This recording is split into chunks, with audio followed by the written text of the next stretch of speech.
So welcome back guys, this is the 7th video on phrasal verbs. So without wasting time, let's start.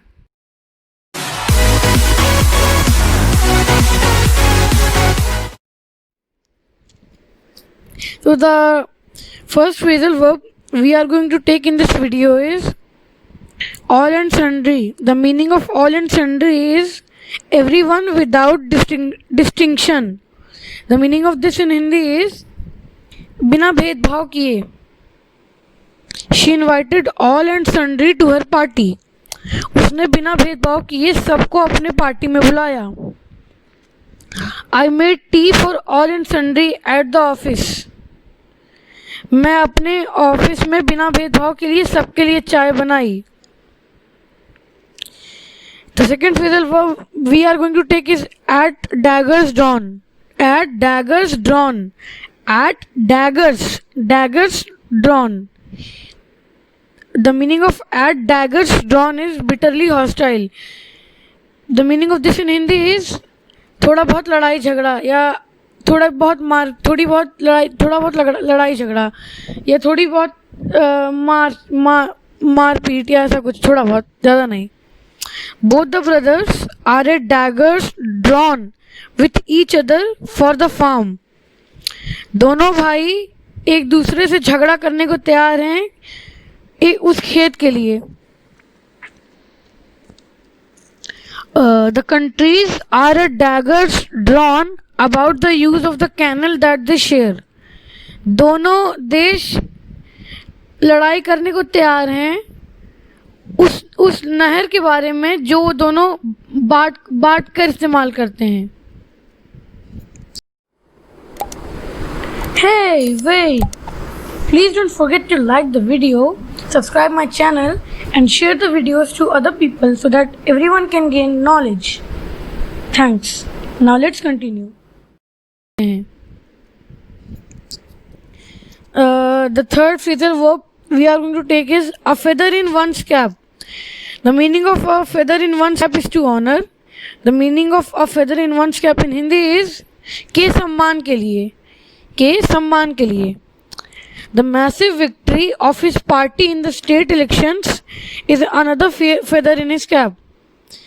उसके मतलब election में उसकी बहुत ही बड़ी जीत उसके लिए फिर से सम्मानदायक हो गई. उसके लिए उसका आप सब सम्मान करेंगे.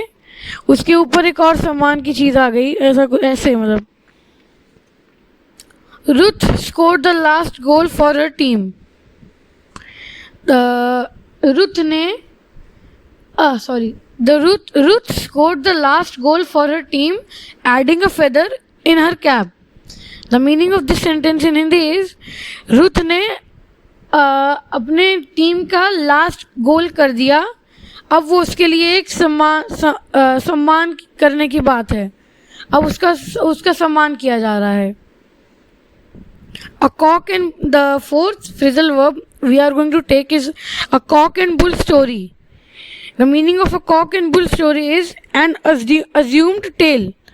The meaning of this in Hindi is मनगढ़ंत कहानी.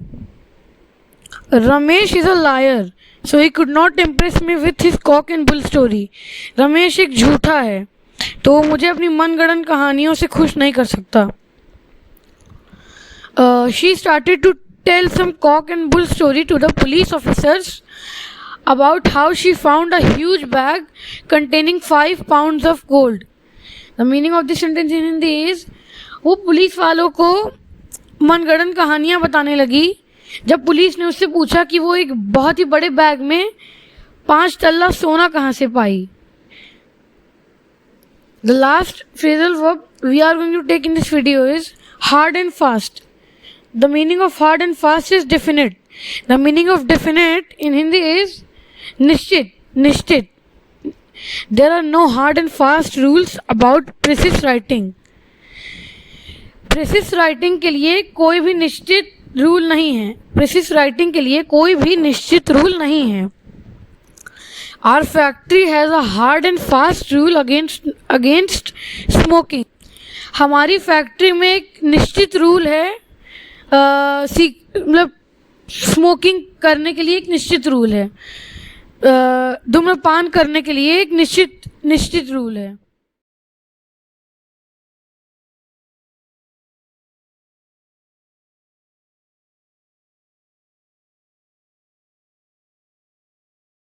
What you're given, that's how we live it. Don't be mad at the system, it's simply how we've existed. I hear a lot of people talking like they politicians and choose to be